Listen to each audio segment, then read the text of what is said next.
जब मैं घर से गुस्से में बड़बड़ाते हुए निकल आया था और बस स्टैंड की तरफ आगे बढ़ने लगा, मैं मन ही मन बड़बड़ा रहा था। पता नहीं कितने पैसे छुपा के रखे हैं, लेकिन मेरे लिए एक बाइक नहीं ले सकते।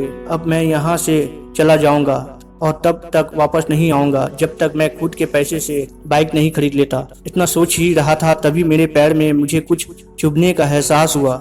नीचे देखा तो समझ आया कि जल्दबाजी में पापा के जूते पहन आया हूँ। उन जूतों में कील भरी हुई थी जो मेरे पैर में बार बार घाव किए जा रही थी, लेकिन उस समय गुस्सा अधिक था तो मैं बड़बड़ाते हुए आगे बढ़ गया। एकाएक मुझे याद आया कि मैं पापा का पर्स भी साथ ले आया हूँ। मेरे खुराफती दिमाग में एक ख्याल आया, क्यों ना आज पापा का पर्स चेक किया जाए, जिसे आज तक उन्होंने किसी को हाथ तक नहीं लगाने दिया। पता नहीं कौन सा खजाना छुपा है इस पर्स में जो किसी को हाथ नहीं लगाने देते थे।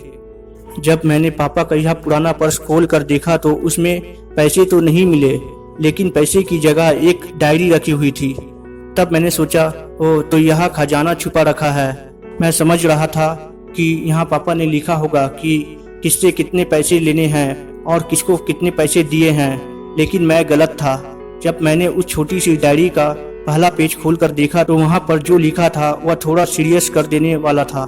डायरी में जो लिखा था उसे पढ़ने के बाद मेरे चेहरे पर जो एक्सप्रेशन थे वह गायब हो चुके थे, क्योंकि डायरी में वैसा कुछ नहीं था जैसा मैं सोच रहा था।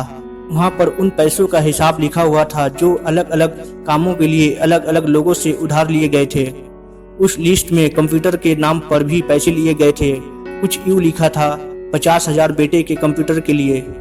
यह वही कंप्यूटर था जिसे मैं आज तक यूज कर रहा हूँ, लेकिन मुझे वह पता नहीं था उस कंप्यूटर को खरीदने के लिए पैसे कहाँ से आए थे। लेकिन आज पता चल रहा था। मुझे आज भी याद है जब मैंने पहली बार कैमरे के लिए जीत की थी, जो मेरे पापा ने मुझे 2 हफ्ते बाद मेरे बर्थडे पर ला कर दिया था, जिसे देखकर मैं बहुत खुश हुआ था। और मुझे खुश देखकर मुझसे कहीं ज्यादा अगर कोई खुश था तो वह थे पापा। अब मेरे चेहरे से गुस्सा एकदम गायब हो चुका था। जब मैंने आगे का पन्ना पलटा तो वहाँ पर कुछ विश लिखी हुई थी। पहली जो विश थी उसमें जो लिखा हुआ था, अच्छे जूते पहनना। यह बात मेरी कुछ समझ नहीं आई। तभी मेरा पाँव अचानक सड़क पर भरे हुए पानी पर जा पड़ा और तभी मेरे पाँव में कुछ गीलेपन होने का एहसास हुआ। जब मैंने जूता उतार कर देखा तो उसका तला टूटा हुआ था। यह देखकर मुझे डायरी में लिखी बात याद आ गई। तभी मुझे माँ बाप की कई बातें भी याद आ रही थी कि कैसे माँ जब कहा करती थी पापा से, अब तो जूते पुराने हो गए हैं, नए ले लीजिए, तो पापा अक्सर यह कहकर टाल दिया करते थे, जूते अभी तो चलेंगे, अभी कुछ दिन पहले तो लिए थे।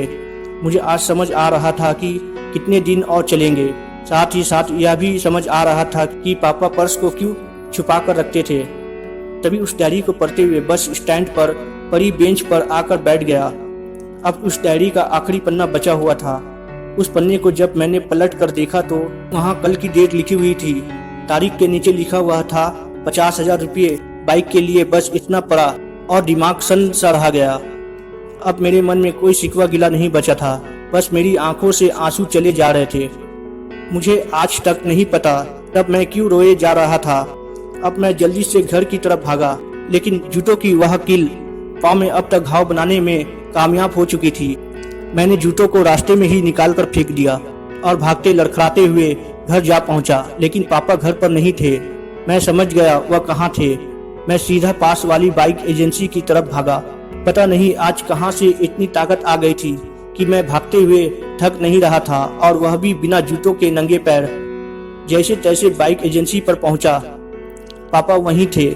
मैंने पापा को दौड़कर गले लगा लिया और मेरी आंखों से आंसू रुकने का नाम ही नहीं ले रही थी। पापा समझ नहीं पा रहे थे आखिर हो क्या रहा है, मैं क्यों रो रहा हूँ। मैंने पापा से कहा, पापा मुझे मोटरसाइकिल नहीं चाहिए, आप अपने लिए जूते ले लीजिए। अब आज से मैं जो भी करूँगा अपनी मेहनत से अपने बलबूते पर पढ़ कर करूँगा। दोस्तों, आज ये स्टोरी लिखते हुए आज मेरी भी आंखें नम हुई है। मैं आज आपसे कहना चाहूँगा, ठीक ऐसे ही होते हैं हमारे पिता। हम अक्सर देखते हैं कि हम अपनी माँ से हर बात शेयर करते हैं और माँ भी इसके बदले में हमें बहुत प्यार देती है। लेकिन एक शख्स ऐसा भी होता है जो हमें छुप कर प्यार करता है। वह होते हैं हमारे पिता।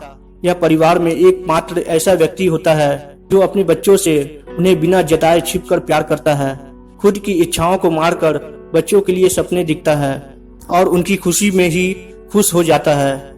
मुझे नहीं पता कि आप अपने पेरेंट की इज्जत करते हो या नहीं, लेकिन अगर आपके पेरेंट है तो आप बहुत खुश नसीब हो, क्योंकि इस दुनिया में बहुत से लोगों को तो पेरेंट का प्यार भी नसीब नहीं होता। अंत में यही कहना चाहूँगा कि माँ बाप के भावनाओं का सम्मान करें। धन्यवाद।